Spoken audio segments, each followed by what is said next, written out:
A paz do Senhor, pessoal. Tudo bem com vocês? Estão providenciando um outro... Olha, gente, vocês já estão me cancelando, eu nem comecei a falar ainda. Estão providenciando um outro microfone, mas enquanto isso, eu quero dizer que é muito bom a gente estar aqui, e é muito bom, no meio de um feriado, saber que você veio para investir na sua família. Isso é só para os fortes, né? Glória a Deus. É meio caminho andado, gente, porque a Bíblia diz assim, que o divórcio foi instituído por causa da dureza do coração do homem. E a gente sabe que onde tem um coração duro, dá ruim. Mas quando dois resolvem investir no casamento, já é 50% do problema resolvido. Então, não sei como é que está o seu relacionamento. Às vezes você já está numa fase ótima do seu relacionamento. Mas que bom que você entendeu que não é porque está tudo bem que a gente não tem que cuidar da manutenção. E que o que está bom não pode melhorar. É claro que pode melhorar. O que está bom pode se tornar ainda melhor. Amém?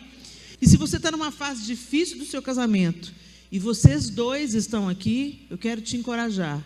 Metade do problema já foi vencido, porque os dois querem que haja conserto, que haja cura, que haja restauração. Os dois estão dispostos a batalhar para que esse casamento retome a primavera. Amém? Gente, eu e o João estamos gratos por estarmos aqui mais uma vez. E a gente, nessa pandemia, a gente gravou até um conteúdo para casais, o Casados e Felizes 2, um curso. E a gente percebeu que, infelizmente, por causa da pandemia, muitos casamentos se desfizeram. Foi por causa da pandemia, gente? Não. A crise revela o caráter. A crise traz à tona o que já existia, mas estava oculto. Quantas vezes a gente varre para debaixo do tapete um problema, não é verdade? E a gente pensa assim, não, está tudo bem. Você não quer lidar com algumas questões, você não conversa sobre algumas questões. E aí, quando você pensa que não, os dois foram obrigados a voltar para casa, ficar trancado dentro de casa. E aí você tem que encarar de frente a impaciência, a intolerância, vícios e uma série de outros problemas. E aí sim, é isso que faz o casamento chegar ao fim. E isso associado à dureza do coração do homem. E a gente começou a perceber que o divórcio...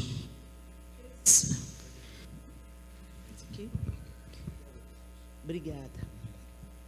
Que o divórcio cresceu dentro da igreja. Como assim o divórcio cresceu dentro da igreja? Se o divórcio foi instituído por causa da dureza do coração do homem, ele deveria ser um evento muito raro dentro da igreja. É ou não é?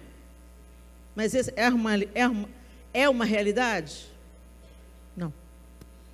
Quem aí já conhece um casal que se divorciou? Dentro da igreja? Difícil, né? E aí a gente começou a conversar sobre isso. Eu e o João. O que está acontecendo? O que está acontecendo com os nossos irmãos? Vamos rastrear isso, porque eu não quero que aconteça com a gente. Pessoas que a gente respeita, pessoas que foram referenciais para a gente, de repente se envolveram num problema, numa confusão, no adultério e coisas semelhantes, e cada um foi para um lado. E o que a gente percebe, gente? O que a gente concluiu? Ouvindo pessoas em vários lugares diferentes, mas que no final das contas, a história é a mesma. Vocês são crentes, não? O povo não é crente. O povo frequenta a igreja. O pessoal gosta do grupo, da vibe, das músicas, dos eventos, do aconchego. Você entra numa igreja, você é bem tratado, do clima. Você chega na igreja, você é bem tratado, né? Tem alguma coisa nova para ser oferecida para você? Vamos lá. Tem um Rafael com essa alegria dele falando. E aí o povo gosta. E vem para a igreja. E até aceita Jesus. Gente, será que é a gente que aceita Jesus mesmo, né? Como se Jesus fosse um produto. Aceita Jesus? Aceita. Aceita Jesus? Não, gente. É a gente que tem que vir desesperado, clamando, para que a graça dele, o amor dele nos envolva, nos cure e mude a direção da nossa vida. Mas hoje as pessoas, elas vêm para a igreja, mas não vêm para Jesus. Porque é impossível você se encontrar com Jesus e não entrar no caminho da santificação. A hipergraça pegou aí. Então, você vem para Jesus, entendeu? Você não precisa mudar nada. Jesus te ama do jeito que você é. E é verdade. Ele ama você do jeito que você é, maltrapilho, miserável, pecador, mas Ele não te deixa como você está. Essa que é a diferença. Quem entendeu a graça de Deus, nunca mais vai se chafurdar na lama do pecado. Mudou de estilo de vida, mudou de visão, mudou de direção. Então, para os casamentos darem certo, você tem que amar Jesus mais do que você ama o seu cônjuge. Se você amar Jesus de fato, o seu relacionamento com Deus vai moderar todos os seus outros relacionamentos. O casamento, o relacionamento com os filhos, o relacionamento com o patrão, relacionamento com os empregados, relacionamento com os irmãos na igreja, com os amigos. O amor de Deus reorganiza todos os nossos outros afetos. Então nós evocamos para aquilo que Deus quer falar conosco hoje, o texto que está em 2 Pedro, capítulo 1. Você pode abrir a sua Bíblia? 2 Pedro, capítulo 1. A partir do verso 3. 2 Pedro, capítulo 1, verso 3.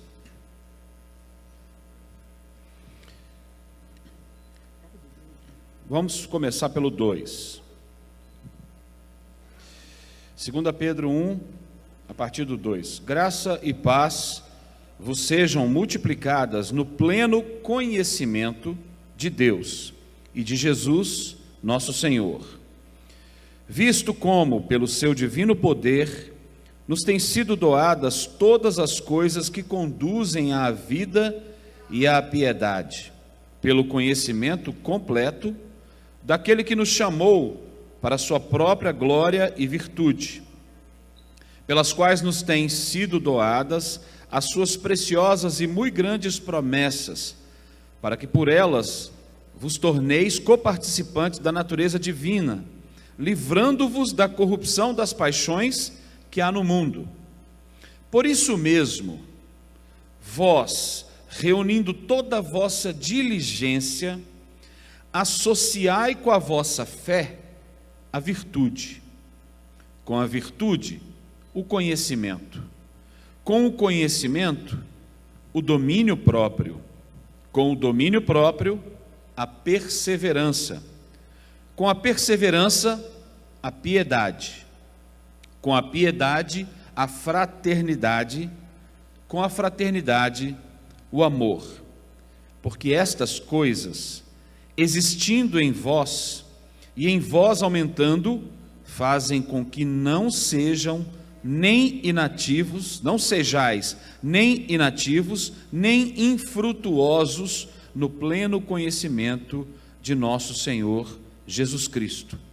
Pois aquele a quem estas coisas não estão presentes é cego, vendo o sol que está perto, esquecido da purificação dos seus pecados de outrora.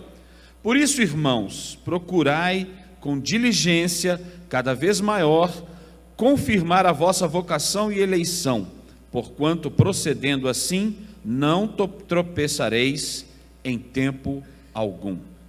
Muito bem, gente. Essa carta de Pedro está sendo enviada àqueles que já creem. Está sendo enviada à igreja. Ele começa a carta falando, se apresentando, Simão Pedro, servo e apóstolo de Jesus Cristo, àqueles que, mediante a justiça de nosso Deus e Salvador Jesus Cristo, receberam conosco uma fé igualmente valiosa. Graça e paz lhes sejam multiplicadas pelo pleno conhecimento de Deus e de Jesus, o nosso Senhor. Então, Pedro está se dirigindo àqueles que creem que Jesus é o Filho de Deus. Quem aí crê que Jesus é o Filho de Deus? Jesus veio religar, fazer reconciliação entre o Criador e a criatura. O que nós nunca poderíamos fazer por esforço próprio.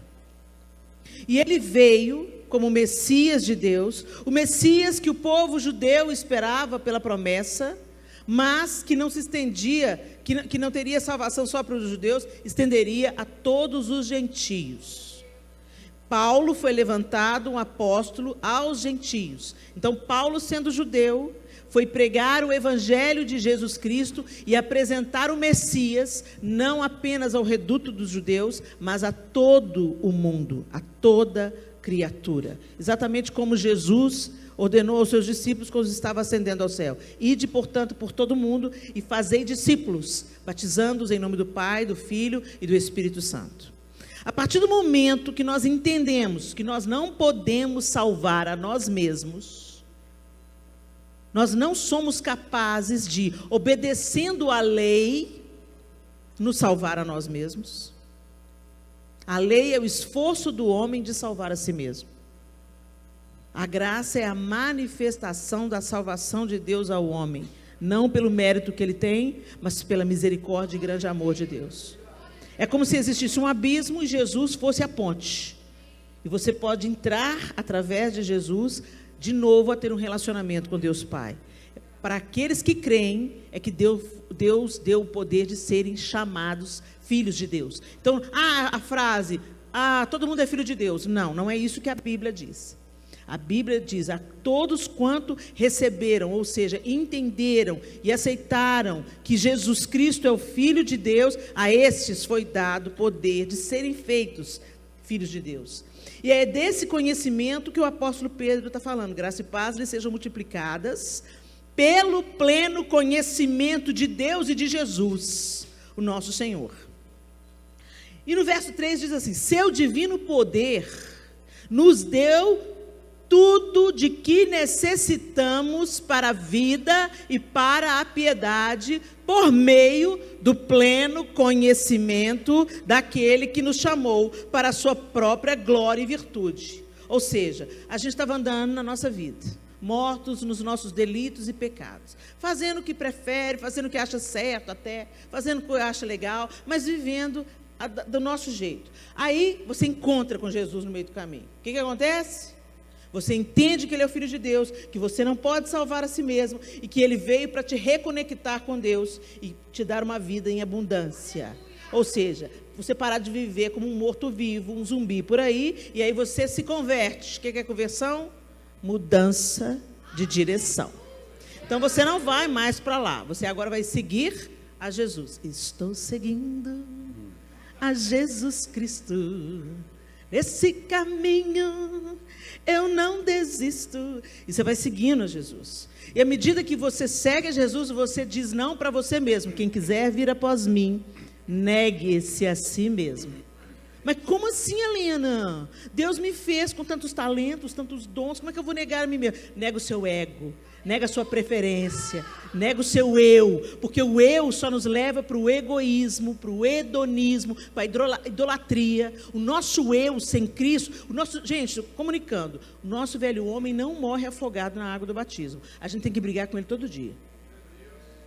E subjugar o velho homem, os nossos antigos desejos. Por isso que Jesus diz, negue-se a si mesmo. Tome a sua cruz. Sua cruz não é sua sogra. Sua cruz não é sua esposa. Sua cruz não é o problema. Sua cruz não é o filho longe do evangelho. A sua cruz é quando a vontade de Deus atravessa a sua. Ela tem que prevalecer sobre a sua vontade. Então deixa que a vontade de Deus atravesse a sua. E siga-me. Aí, parou então. Então, estou salvo agora, beleza, estou seguindo a Jesus, né, e tal. Pela fé, você é salvo pela graça. mediante a fé. Então tá beleza, agora eu já estou salvo. Que o mundo queime lá fora. Jesus já pode voltar, porque eu já estou salvo, que o resto se lixe. Não. Não. Aqui o apóstolo Pedro foi bem claro.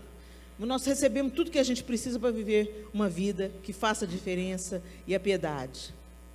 Ele nos deu grandiosas promessas, para que por elas vocês se tornassem participantes da natureza divina, ou seja, a sua natureza vai sendo transformada de fé em fé, de glória em glória, à semelhança de Deus. Você é filho de Deus? Então agora você começa a parecer com o papai. As qualidades que se vê em Deus começam a ser cultivadas em você. O caráter de Jesus vai sendo plantado em você. O Espírito Santo, que passou a habitar você, quando você entendeu o sacrifício, aquele que te convenceu da justiça, do pecado e do juízo, quando você compreendeu, ele vive em você para te habilitar a viver de um outro jeito e para formar Cristo em você. Helena, já sei dessa história, Helena, eu sou crente, minha filha. Pois é, mas é bom a gente explicar, porque tem gente que esqueceu. Aí ele começa, no verso 5, por isso mesmo, empenhem-se. A tradução do João diz? Com diligência. Com diligência. Gente, é com esforço. Sabe a história da porta larga e da porta estreita? Você não precisa de fazer força para ir para a porta larga. Você não precisa de fazer força para ir com a multidão. Você não precisa de fazer força para ir na correnteza. Você solta o corpo, vai. Mas para você ir contra a correnteza, para você passar pelo caminho apertado, exige diligência, exige esforço. Empenho. E aí ele fala, empenhe-se. Para quê, Pedro? Para acrescentar a fé. Então, peraí, acrescentar a fé, mas não basta só a fé para ser salvo? Basta fé para você pôr o pé no caminho. Agora vai o resto do trajeto. E acrescenta a fé, a virtude. É igual no casamento. Você conheceu essa daí que está do seu lado, que te conheceu um pouco, e o nosso casamento aqui nessa terra, ele é praticamente igual a isso que a Helena está ilustrando aqui a partir desse texto. Porque quando você disse sim no altar, e você assinou no cartório, aí você pensa, agora eu me casei, então está pronto, está resolvido. A gente sabe que não é assim. Haja visto a questão dos divórcios que a Helena comentou aqui no início. Então, depois que se casam e que empenham a honra e a palavra, não acabou, ponto final, qualquer coisa que acontecer está valendo. O relacionamento e o conhecimento de um ao outro e a intenção de fazer acontecer, de fazer dar certo e de viver um pelo outro, procurando a felicidade do outro, tem que permanecer, porque senão não vai evoluir. Vão chegar as dificuldades, os problemas, as questões para resolver. E como que resolve? Se você parou ali na hora do sim. Então é um processo. Começou o casamento. E aquela história de que quanto mais tempo passa, melhor, né? É igual vinho. Quanto mais antigo, quanto mais velho fica melhor. Isso é verdade se houver diligência, empenho, vontade, crescimento, busca por esse crescimento. Não é, meu bem? É, meu bem. E isso passa por conhecer e desenvolver a sua salvação como cristão, como está aqui em 1 Pedro. Então, acrescente à sua fé a virtude. Diga, virtude. Virtude. Virtude é excelência moral. Agora, existe um outro conceito sobre virtude que pode nos ajudar a entender como chegar nessa excelência moral e, consequentemente, isso vai influenciar no crescimento, no desenvolvimento do seu casamento. Virtude, formação no presente de um caráter que antecipa de modo adequado o estado futuro prometido. Então, deixa eu te explicar. Virtude é você viver e entender algo no presente que vai fazer com que o seu caráter seja transformado, a ponto de que você, num futuro prometido, de repente perceba que formou determinada qualidade na sua vida. É como a nossa esperança, né? Nós vamos ter aquele, e o Senhor compara aquele grande momento como um casamento de Cristo com a noiva, né? Essa é a nossa esperança. Mas nós já podemos, ela não aconteceu ainda, mas nós já podemos viver hoje aqui de acordo com aquilo que nós esperamos. Muito bem, voltando para a virtude aqui. Então, no presente, você já antecipa esse caráter, porque quando chegar a hora, você já executa de uma forma natural. Isso é mais claramente demonstrado num filme, não sei se vocês assistiram, um filme chama O Milagre no Rio Hudson. Conta uma história real. Quem lembra desse filme? Milagre no Rio Hudson. É uma história real. Quem estrela o filme é o Tom Hanks. Ele é um piloto de avião. História real. Piloto de avião comercial. Avião comercial. Ele decola do aeroporto de Newark, lá em New Jersey, perto de Nova York. E eu não sei qual é o destino do avião, mas logo quando ele decola, entram pássaros numa das turbinas, logo na decolagem. E rapidamente é identificado e a torre começa a comunicar com ele, porque não tem condição de seguir o voo, ele vai ter que arrumar uma forma de pousar. E aí as pessoas que estão lá controlando o voo, o pessoal na torre, nos aeroportos, começam a comunicar com o piloto e com o copiloto. E já estabelece ali algumas alternativas, que seria seguir em frente e pousar no JFK, que é o aeroporto de Nova York, mais perto dali, retornar para pousar de volta no aeroporto de Newark, que é de onde ele saiu. São as duas opções que eles consideram. E eles não consideram nenhuma outra alternativa, porque a situação ali é um perigo iminente. Mas o piloto, rapidamente, isso que eu estou falando para vocês aqui, gente, é o início do filme, e essa circunstância ela acontece em segundos. O que eu falei aqui já demorou mais do que o tempo que o piloto tinha para decidir o que fazer.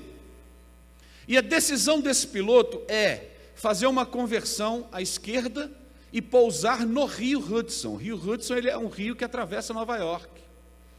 Ele decide, ele entende, ele compreende, ele consegue discernir que se ele seguisse para o JFK ou se ele voltasse para o aeroporto de Newark, não ia conseguir. Não daria tempo. Algum problema aconteceria, o avião ia cair, ia ser um desastre.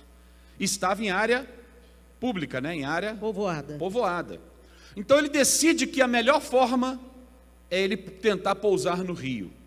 E ele assume a responsabilidade e começa o procedimento para isso, contrariando a norma, contrariando a indicação, a direção, a orientação que ele estava recebendo.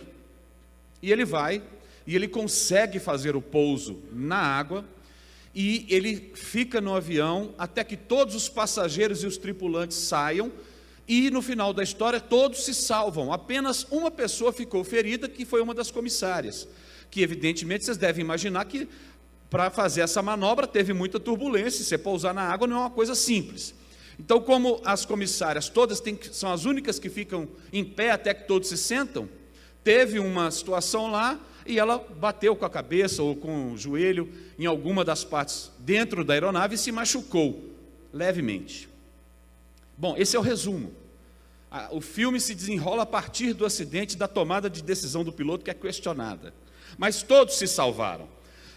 Agora, vocês acham que aquele piloto, naquela manhã, quando ele saiu para o aeroporto para iniciar esse voo, que ele pensou assim: pode ser que entre um pássaro na turbina e eu tenha que tomar uma decisão de fazer um pouso forçado, então deixa eu pensar, se eu tiver em tal momento eu vou pousar no Rio Hudson. Vocês acham que ele acordou de manhã pensando nisso? Vocês acham que ele tinha a habilidade, que ele tinha alguma coisa dentro de si que lhe permitiu tomar a decisão mais acertada? Ele tinha algo que fez com que ele tomasse aquela decisão? Sim. Isso é virtude. Agora, vocês acham que ele adquiriu essa habilidade, essa condição de uma hora para outra?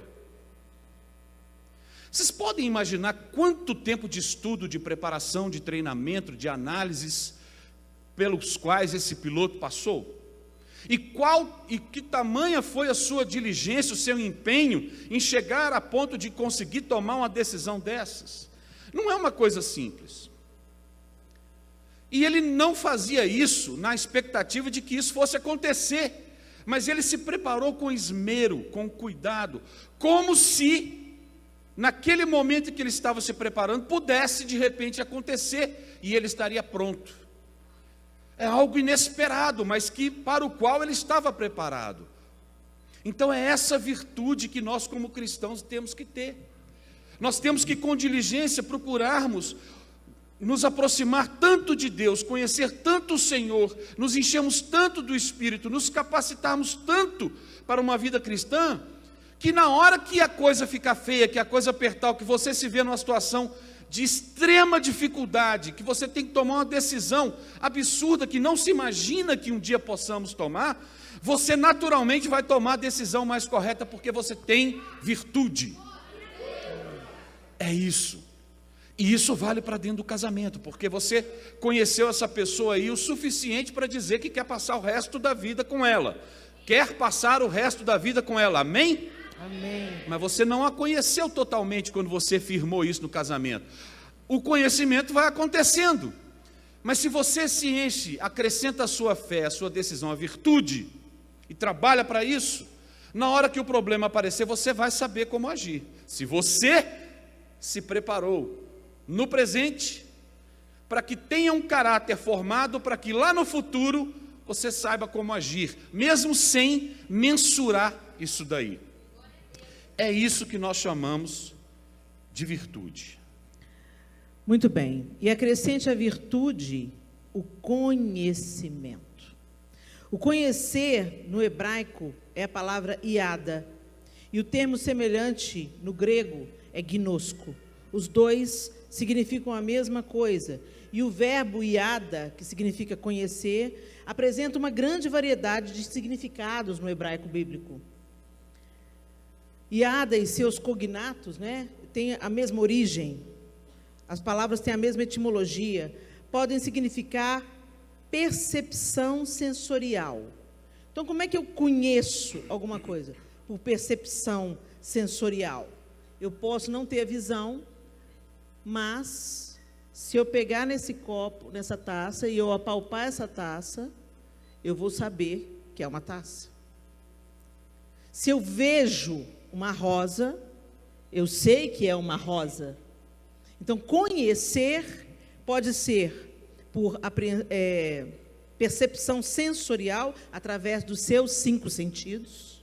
O que eu escuto, o que eu vejo, o que eu toco, o que eu cheiro. Às vezes você pode estar com o olho vendado. Se você cheirar pimenta, você sabe que é pimenta. Porque você conhece pimenta, ok? Então, pode ser por percepção sensorial, pode ser por apreensão intelectual, quando você se dedica a algum conteúdo e você vai estudar.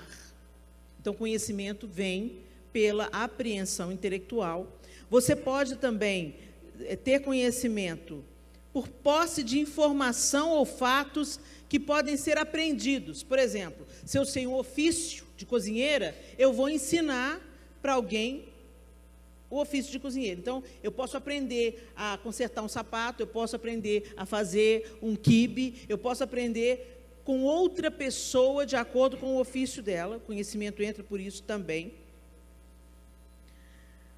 A posse de informação ou fatos que podem ser aprendidos, eu já falei. Habilidade prática. Como é que eu conheço pela habilidade prática? Eu não sei nada sobre alguma coisa. Por exemplo, quando a gente começa a dirigir, você começa pela apreensão de informação ou fatos que podem ser aprendidos. Não é assim? Você começa a dirigir, alguém está te ensinando. Mas depois, a habilidade prática é que vai fazer de você um motorista. Você tem que pôr a mão no volante, você tem que aprender a usar a embreagem, você tem que desenvolver automatismo. Então, o conhecimento também vem pela habilidade prática e até intimidade física. Então, quando, por exemplo, esse verbo é usado, né, no Novo Testamento, quando fala, e José recebeu Maria por sua esposa, mas não a conheceu, até que ela tivesse um filho e colocasse o nome de Jesus. Ou seja, ele não teve o conhecimento dela, intimidade física com ela, até que ela desse à luz a Jesus. Ok? Então, o conhecimento pode ser cada um disso que eu falei com vocês, ou a reunião de todos eles juntos. E o que o apóstolo Pedro está nos orientando é que a gente deve trazer esse conhecimento acerca de Deus para a nossa vida prática. Então, eu preciso de conhecer Deus sensorialmente. Eu preciso de aprender intelectualmente. Eu preciso de aprender, de perceber Deus através da informação ou de fatos que podem ser aprendidos. Então, por exemplo, quando um pastor vem e te ensina alguma coisa, você está praticando isso. Da sua habilidade prática, não adianta. Tem coisas que você tem que viver com Deus. Para de procurar o profeta, gente. Entra no quarto, fecha a sua porta, vai conhecer Deus. E vai receber a palavra diretamente de Deus, o ensino diretamente de Deus. Quando Deus quer usar o profeta te encontra. Para de fazer dos profetas pai de santo. Fazer consulta, levar passe do profeta. Tá, gente? Deus te encontra quando Ele quer te falar pela profecia. Mas a maior profecia de todas é a palavra. Amém. Quer ouvir a voz de Deus? Lê a Bíblia. Quer saber como é que Deus pensa? Lê a Bíblia. Quer direção? Lê a Bíblia. Ok? Então, apreender Deus. E tudo isso aqui, gente, a gente desenvolve. A gente conhece a Deus pela palavra. Então, vamos passo a passo, né? Percepção sensorial. Ou você vai ler, ou você vai ouvir. Apreensão intelectual. Você tem que estudar. Você tem que ir no fundo da questão. Você tem que ler e ler de novo e ler de novo. Não entendeu alguma coisa? Vai no dicionário bíblico. Apreensão intelectual. Você precisa da percepção sensorial, da apreensão intelectual e posse de informação ou fatos que podem ser aprendidos. Eu levo a turma para Israel, uma vez por ano pelo menos. Aí quando chega lá, eles entendem por que Jesus fala, vamos para outra margem. Porque o mar da Galileia não é um mar, é um lago. Então, tem coisas que podem ser aprendidas. Eu vou entender como é que essa comida aqui que Jesus comia. Como é que era o pão tal. Como é que era essa geografia. Como é que era o tal do Monte das Oliveiras. Você vai aprendendo com os fatos da vida. Habilidade prática. Você começa a orar e a ver o resultado da oração. Você começa a buscar e ter respostas de Deus na sua vida prática. Ter direção, ter estratégia, pedir perdão e ser capacitado a perdoar. E intimidade. No caso aqui, é intimidade física. Mas dá para ter intimidade física com Deus? Deus é Espírito. E nós temos um novo Espírito pela redenção. Então tem coisas que você experimenta em Deus. Alegrias, prazeres, que só Deus pode te dar. Podemos ser cheios do Espírito. Podemos ser cheios do Espírito. Então, por isso que o apóstolo Pedro está falando, acrescenta à virtude o conhecimento. Como é que está o conhecimento de Deus aí na sua vida? E ao conhecimento, acrescente o domínio próprio. Senhor. Ou autocontrole. A gente já ouviu uma vez um missionário dizendo no Brasil, ele não falava muito bem o português, mas ele chamou domínio próprio de demônio próprio. E outro pegou essa brincadeira e falou assim, olha, o crente que não desenvolve domínio próprio, pode desenvolver um demônio próprio. Misericórdia. Mas domínio próprio, autocontrole, quem desenvolve isso é aquele que consegue dominar os seus impulsos, controla seus atos e suas emoções. Controla seus atos e suas emoções. Uma coisa fácil para a gente fazer, não é? Todo mundo aqui já é suficientemente maduro e tem o domínio próprio desenvolvido, que controla seus atos e suas emoções em qualquer situação, inclusive no casamento, não é? Vocês não conseguem? Mas vocês precisam buscar. Amém? Controlar os atos e as emoções. Lembrando que o domínio próprio é fruto do... Então, nós também. São dia. várias as áreas em que a gente precisa, então, Aperfeiçoar. desenvolver, aperfeiçoar o domínio próprio, acrescentando-o ao conhecimento. Provérbios 10, 19, não precisa abrir, diz o seguinte: quando são muitas as palavras, o pecado está presente, mas quem controla a língua é sensato. Quem controla a língua é sensato. Isso é domínio próprio, não é? Então, o casamento é um lugar onde nós temos a possibilidade de exercer o domínio próprio, controlando a nossa língua, pensando nas questões das palavras. Eu não vou aqui tirar onda, né, sobre as meninas, porque elas têm muito mais palavras do que nós homens, né? Não vou fazer isso, mas eu vou me deter ao tipo de palavras, porque as palavras, quando elas são ditas na hora da ira, na hora da raiva, na hora da decepção, na hora da confusão, na hora do fogo pegando, elas têm o poder de ferir muito. E quem você tem mais chance de ferir é aquele que está mais próximo de você. Seu marido é sua esposa. Então, que vocês tenham a consciência de que as palavras, quando forem ser ditas, elas têm que ser bem ditas, bem colocadas, no momento certo. Se está dando um problema e está no calor da confusão e do conflito e da discussão, porque casamento acontece em situações que a gente vai discutir, que a gente vai se desentender, que a gente vai discordar, que provavelmente um vai magoar o outro. E o calor dessa situação não é o momento de você dizer, às vezes, o que você pensa. Não é verdade? Tem muita gente que diz assim, quando você está raiva, aí que você diz a verdade, você solta aquilo que você pensa de verdade. Não, não é por causa, não é porque estava omitindo ou porque aquilo não seria verdade, é por causa da raiva. Então você tem que escolher, as palavras têm que ser ditas se tem algum problema. Se você tem algum problema e pensa alguma coisa que é algo que precisa ser dito e resolvido, tem que ser dito, só não pode ser dito no momento errado e com as palavras erradas. E é o domínio próprio que vai fazer com que você chegue nesse lugar. 1 Tessalonicenses 4, 3 e 4.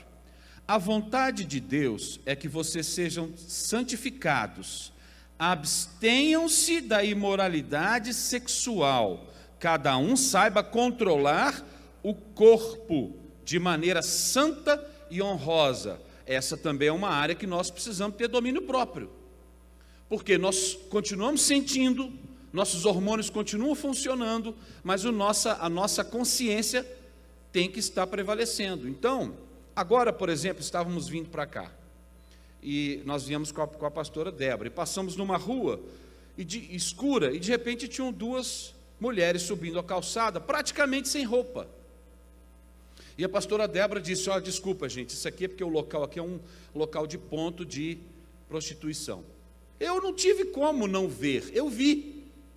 Agora, eu vi, e num segundo momento, e a partir do momento que eu vi, eu posso escolher continuar vendo, observando, analisando e de repente alimentando alguma coisa que faz parte talvez da consistência masculina, e eu posso simplesmente desviar o meu olhar. Por quê? Porque eu sei que aquilo ali pode entrar no meu pensamento.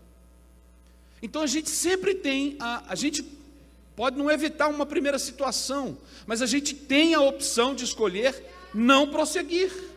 E isso é domínio próprio. É esse cuidado que está abordando em Tessalonicenses. Então, hoje em dia, infelizmente, uma das maiores causas de problemas no casamento, e às vezes chega ao divórcio, é a pornografia.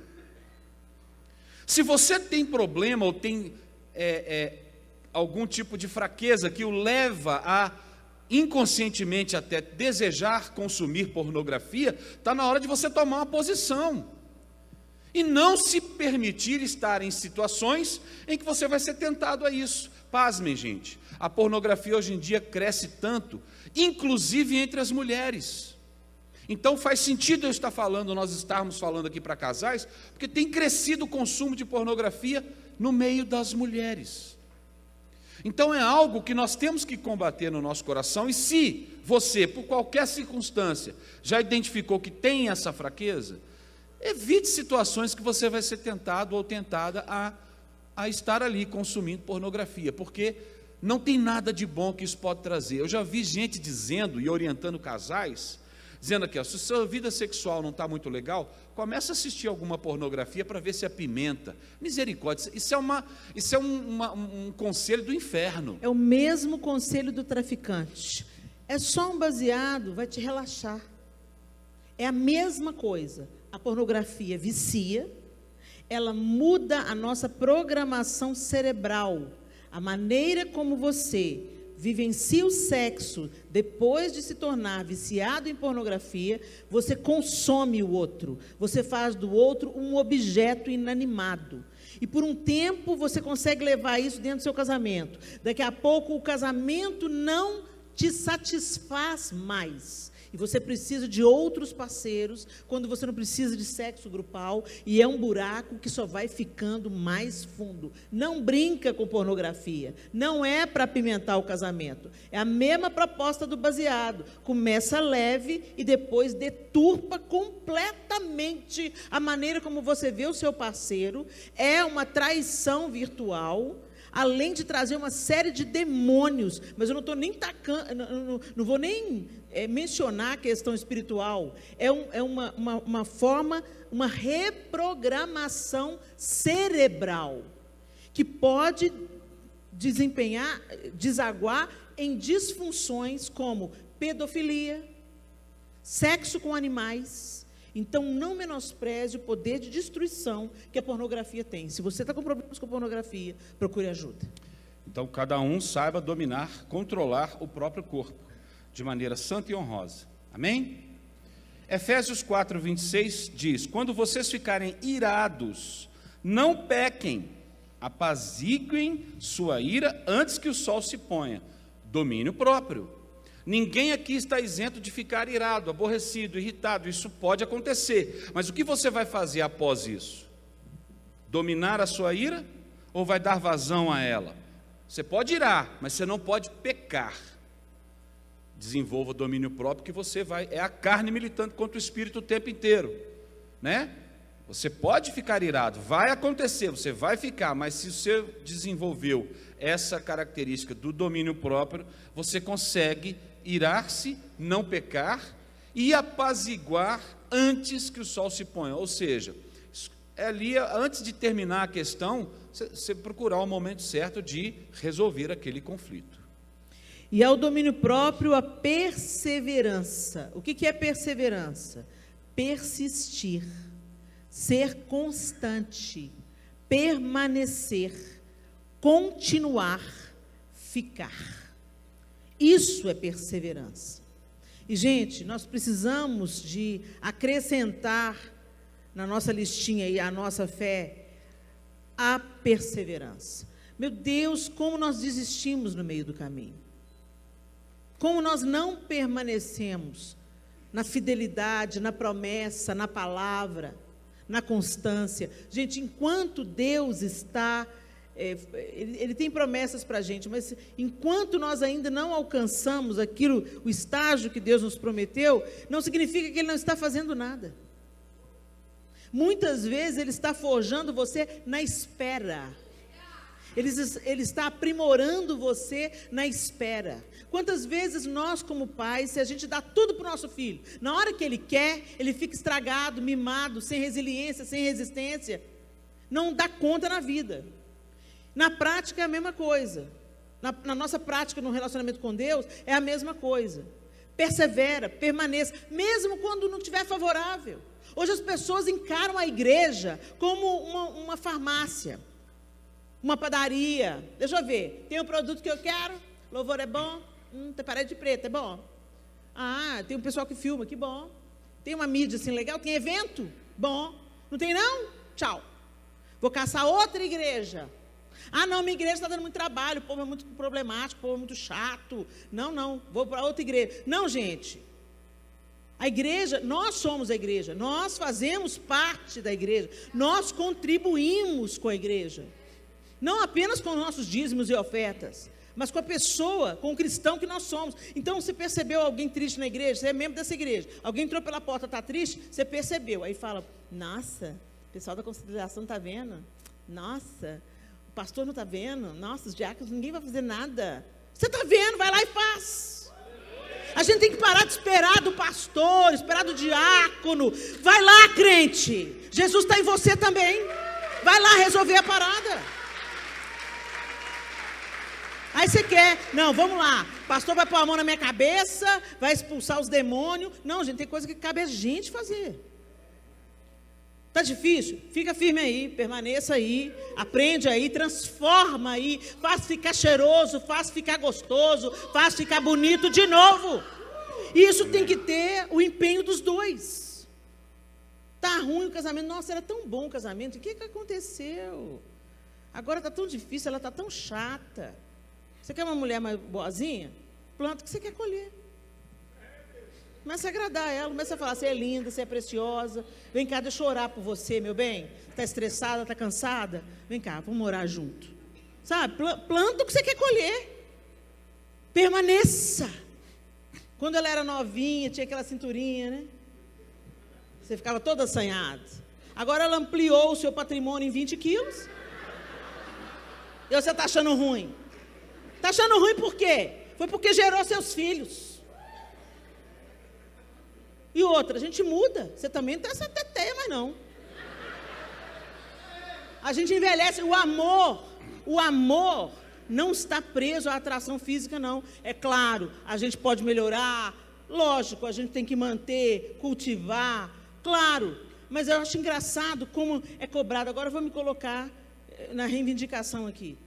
O cara fica careca, barrigudo, um chega pro outro e brinca. Fulano, você tá barrigudo, cara. O que é isso? A Helena tá cuidando bem de você, Alonso. Olha essa pança. Eles falam assim, mas são amigos. Eu falo assim, você, o que aconteceu com o telhado? Saiu? O vento levou. E aí, aquela zoeira. Mas para homem é tudo zoeira. Você tá velho, cara, cabelo branco, mas tudo zoeira. Mas mulher não é assim. Nossa, você viu a mulher de fulano? Tá acabada, cara.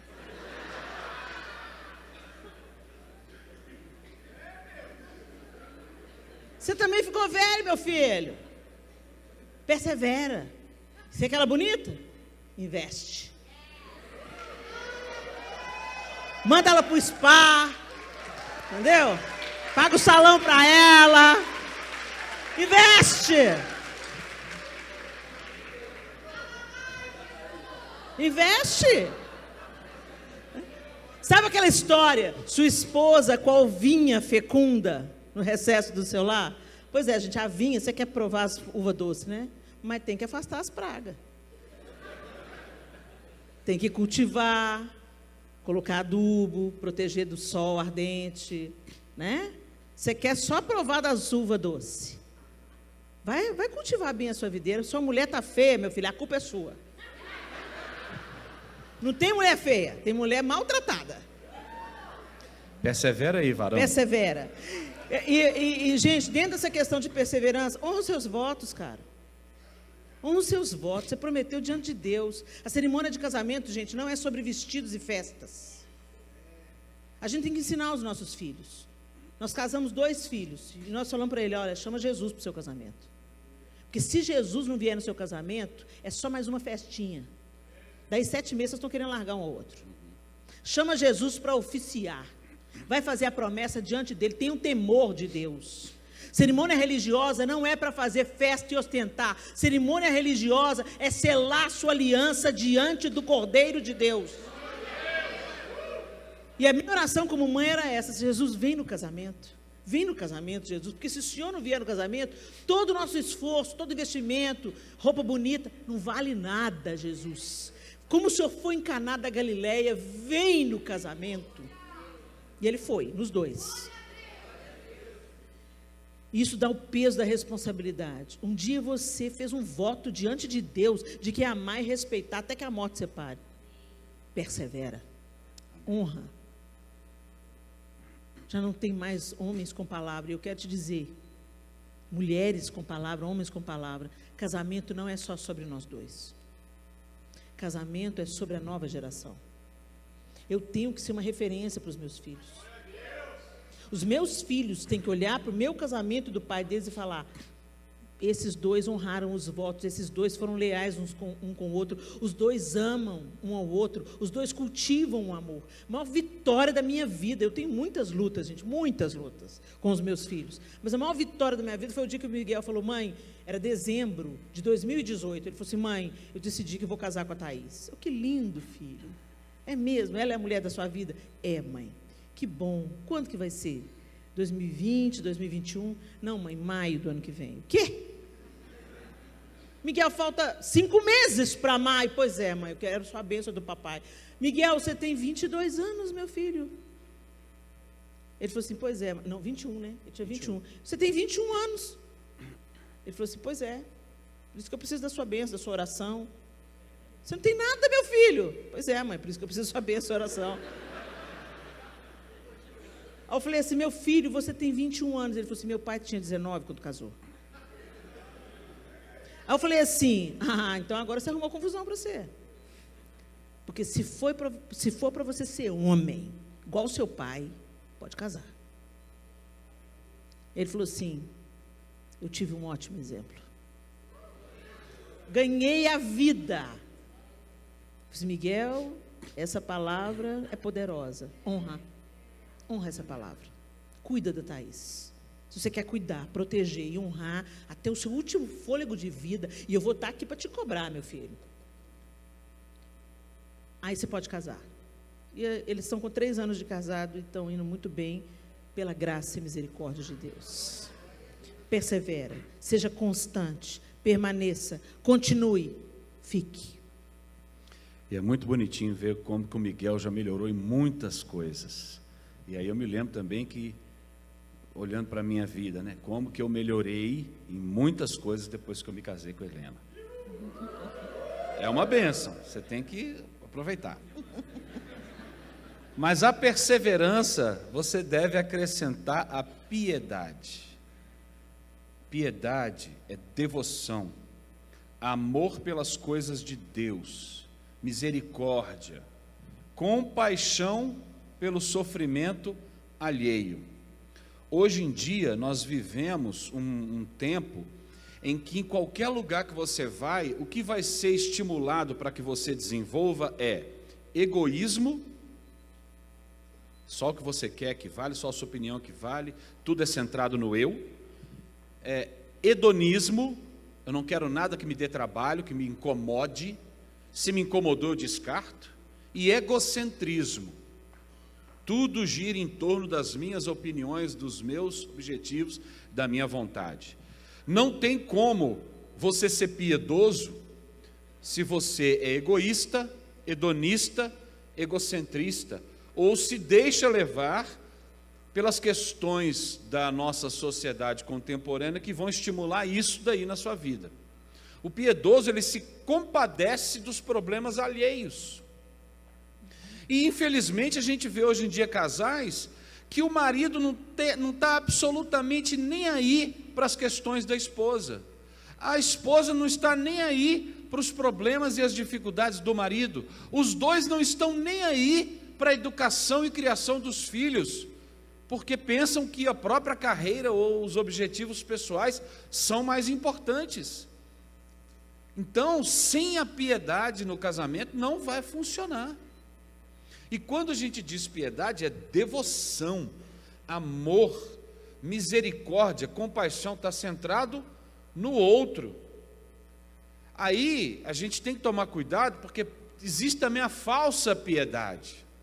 Né? Deixa eu tentar bater o cartão aqui, dar uma impressão, fazer uma meia sola, ficar bem na fita, só para pensar que está tudo bem. E nisso, às vezes, marido e mulheres e esposas omitem situações uns dos outros, um do outro, e simulam uma falsa piedade. Em 2 Timóteo 3, de 1 a 5, diz o seguinte: sabe, porém, isto, nos últimos dias sobrevirão tempos difíceis, pois os homens serão egoístas, Avarentos, jactanciosos, arrogantes, blasfemadores, desobedientes aos pais, ingratos, irreverentes, desafeiçoados, implacáveis, caluniadores, sem domínio de si, cruéis, inimigos do bem, traidores, atrevidos, enfatuados, mais amigos dos prazeres do que amigos de Deus, tendo forma de piedade, negando-lhe, entretanto, o poder. Foge também desses.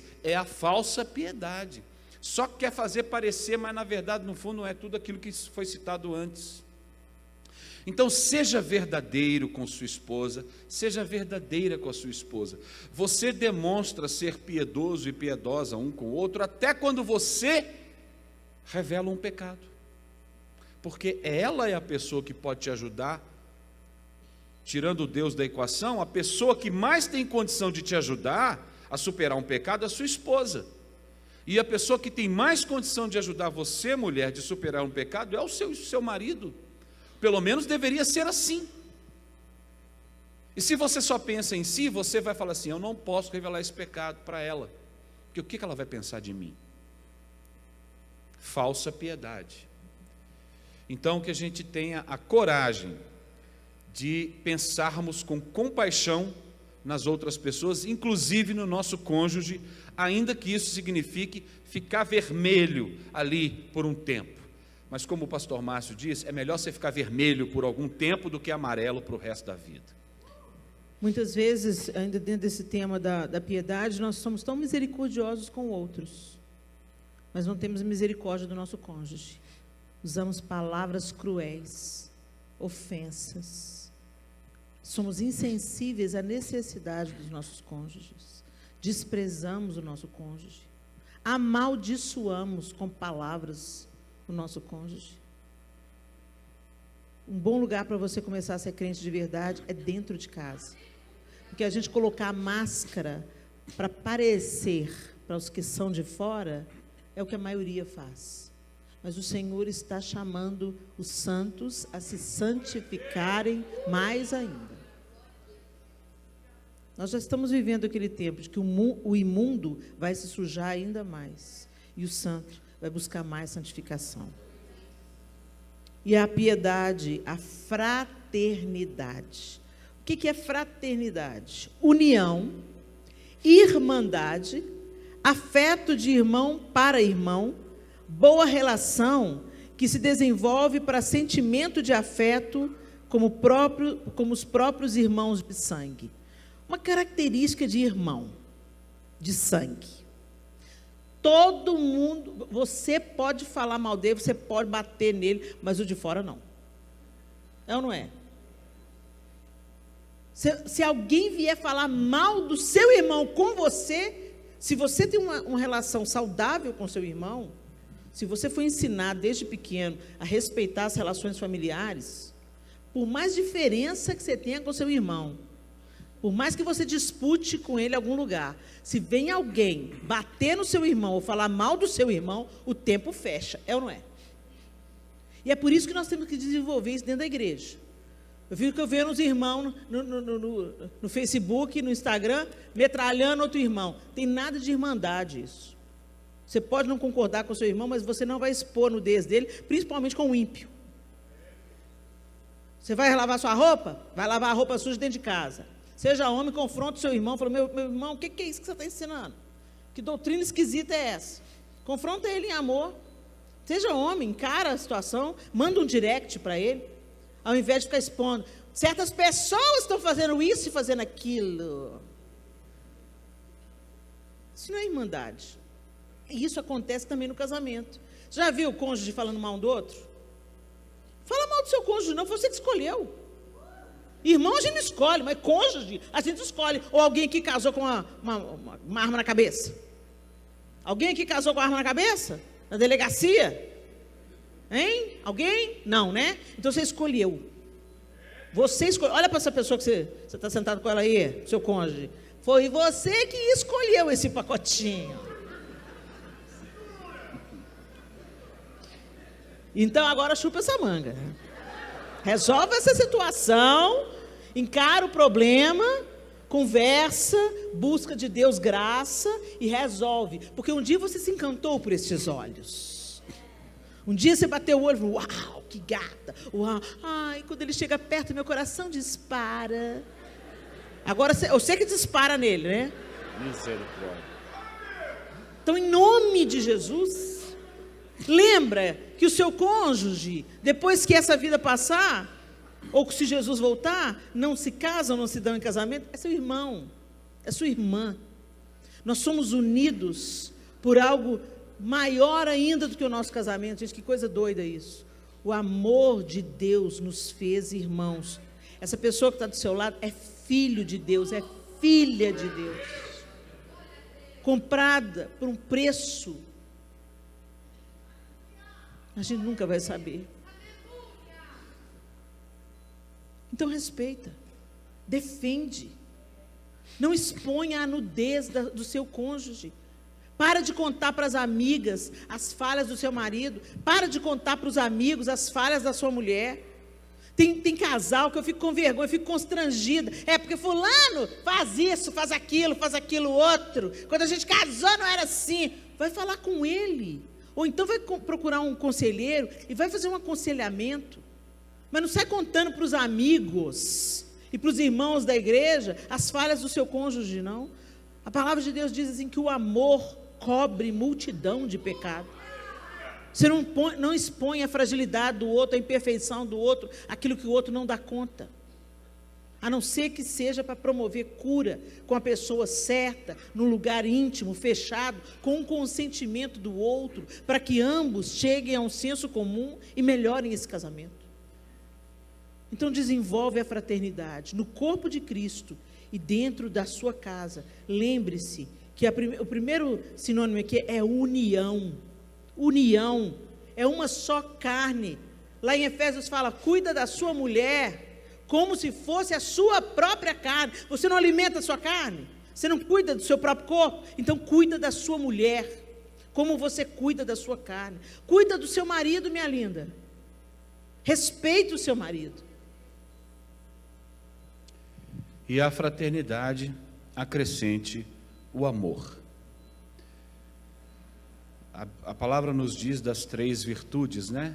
A fé, a esperança e o amor. E o maior deles é o amor. Por quê? Porque o amor, ele reúne todas as características que já foram citadas. Quem ama, busca excelência moral. Quem ama, quer conhecer a pessoa. Quem ama, busca controlar os seus atos e suas emoções. Quem ama permanece, mesmo nas dificuldades. Quem ama se importa com o outro. Quem ama defende os que são da família. Mas amar ainda é um pouco mais do que isso. A palavra diz em João 14, 21, quem tem os meus mandamentos e lhes obedece, esse é o que me ama. Amar a Deus é obedecê-lo. E o que isso tem a ver com casamento? Quem tem os meus mandamentos, ou seja, sabe, conhece, tem consciência, não tem dúvida dos mandamentos, e os obedece, esse ama Deus. E se nós amamos a Deus, isso vai transbordar e refletir no nosso casamento, na vida do marido e da mulher. E a gente pode mostrar isso de uma forma muito simples. Imagine um triângulo aqui. Então, um vértice desse triângulo é Helena. Outro vértice desse triângulo sou eu. E no terceiro vértice desse triângulo está o Senhor, está Deus. Então, eu e Helena, quanto mais a gente amar e obedecer a Deus, mais a gente vai se aproximar de Deus. E o que vai acontecer com nós dois? A gente se aproxima um do outro também. Então que vocês desenvolvam esse amor intenso e verdadeiro pelo Senhor, que vocês também vão estar se aproximando enquanto marido e mulher. É importante nós sermos crentes no casamento. não com as camisetas, não com as canções, não com a frequência na casa do Senhor apenas. Mas nós precisamos nos devotar ao Senhor, porque uma vez que o nosso relacionamento com Ele estiver estabelecido pelo diálogo, eu falo com Deus através da oração, eu ouço a Deus através da sua palavra. Se eu sou constante nesse diálogo, e se eu busco conhecer a Deus pelos meus sentidos, pela minha apreensão intelectual, aprendendo enquanto caminho com outras pessoas que temem ao Senhor, inevitavelmente, isso vai transbordar em todos os meus outros relacionamentos. Se o meu relacionamento com Deus está alinhado, está fortalecido, isso vai transbordar em obediência. E que se eu obedeço a Deus, eu cumpro os seus propósitos e os seus estatutos. E se eu cumpro os estatutos do Senhor, eu perdoo, eu ando a segunda milha, eu dou a túnica e também a capa, eu não trato a esposa com amargura, porque as minhas orações não serão ouvidas, eu permaneço, eu cumpro os meus votos, eu amo, eu estendo misericórdia e piedade, eu colaboro, eu sirvo como ao Senhor. Então, se eu vou fritar um ovo, se eu vou limpar a casa, eu estou fazendo para abençoar minha família, mas com a minha consciência de que eu estou agradando a Deus. Amém. Muda tudo, gente. Muda tudo. Então, a síntese, o resumo da obra. O problema que você está enfrentando no seu casamento é porque você precisa se santificar mais. Você precisa estreitar o seu relacionamento com Deus e acrescentar à sua fé a virtude. E a virtude, o conhecimento. E ao conhecimento, o domínio próprio. E ao domínio próprio, a perseverança. E a perseverança, a piedade. E a piedade, a fraternidade. E a fraternidade, o amor, que cobre multidão de pecados. Às vezes a gente podia ter aqui uma palestra dizendo como esquentar a sua relação em 5 passos. E você faz um esforço, dura por um tempo e depois vira fumaça. E a impaciência volta, a intolerância volta, as palavras rudes voltam, a falta de misericórdia volta. Gente, para a gente ser feliz, até no nosso envolvimento sexual, nós precisamos de amar a Deus acima de todas as coisas. Amém. Porque até dessa área o Senhor cuida. Até dessa área o Senhor cuida, quando a gente caminha em obediência diante dEle. Feche os seus olhos. Segura a mão do seu cônjuge.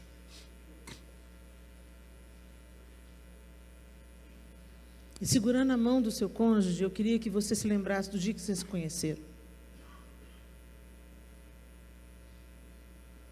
O dia que vocês resolveram ficar juntos. Se casar, se aliançar, se aliar.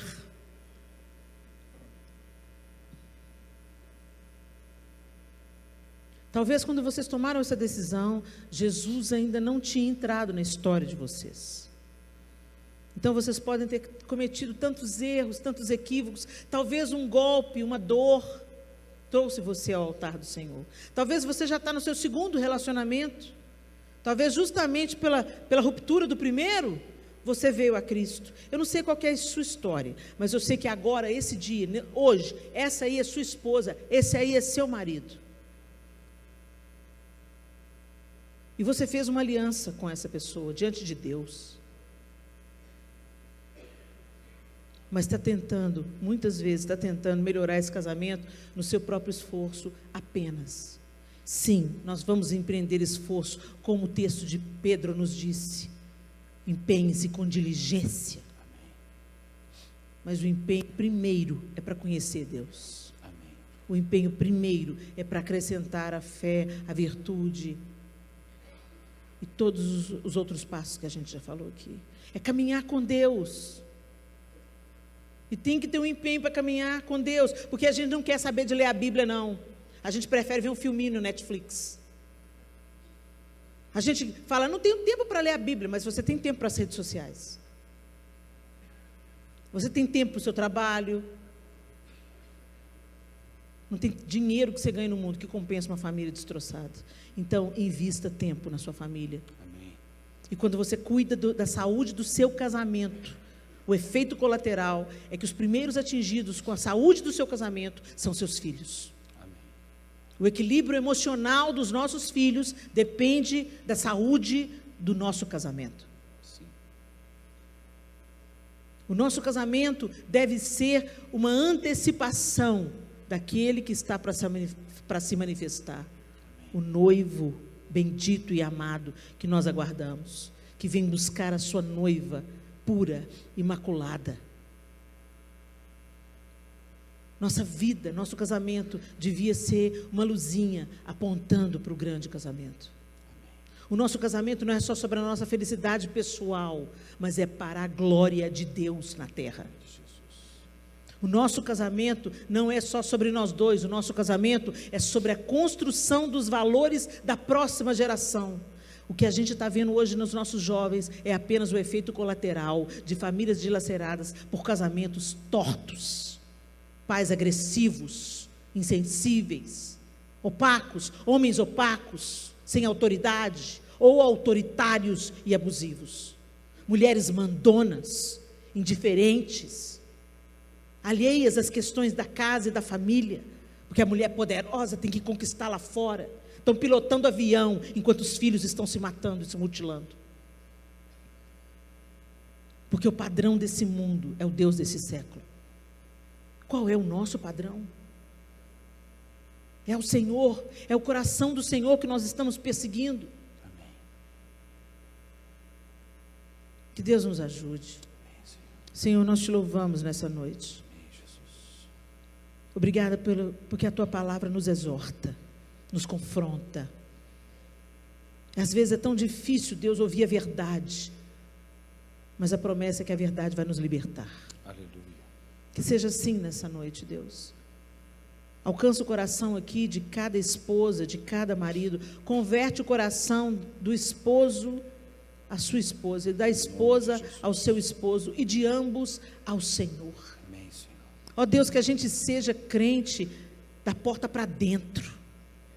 Que a gente seja verdadeiro da porta para dentro. Que o nosso lar seja um altar de adoração ao Senhor. Que as palavras ditas sejam palavras de encorajamento, palavras que curam, palavras que levantam, que intercedem, que oram, que invocam o teu nome, Senhor. Que as nossas atitudes glorifiquem e honrem ao Senhor em todas as coisas. Que o ambiente do nosso lar seja um ambiente onde o teu Espírito Santo governe nossas atitudes, nossas escolhas. Ó Deus, que o entretenimento não seja o mote da nossa família, mas que a tua presença seja. Amém, Senhor. Ó Deus, quantas famílias estão varrendo os problemas para debaixo do tapete, ou cobrindo os problemas com band-aid. Entretenimento, filmes, cineminha. Deus, que essas coisas venham em segundo plano. Que a tua presença encha os nossos lares. Em nome de Jesus. Que a tua presença nos aproxime uns dos outros. Em nome de Jesus. Incline o coração dos pais aos filhos e dos filhos aos pais, para que o Senhor não fira a terra com maldição. Faz essa obra em nós, Senhor. Em nome de Jesus. E que a escolha que um dia a gente fez, que a decisão que a gente tomou de te seguir, dê os seus frutos primeiramente dentro da nossa própria casa. Que a nossa casa seja como uma luz acesa no meio da escuridão. Que o nosso lar seja lugar de refrigério e de paz. Que o nosso casamento seja cheio de delícias que a sua obediência nos proporciona. Em nome de Jesus. Amém e amém. Que Deus abençoe vocês.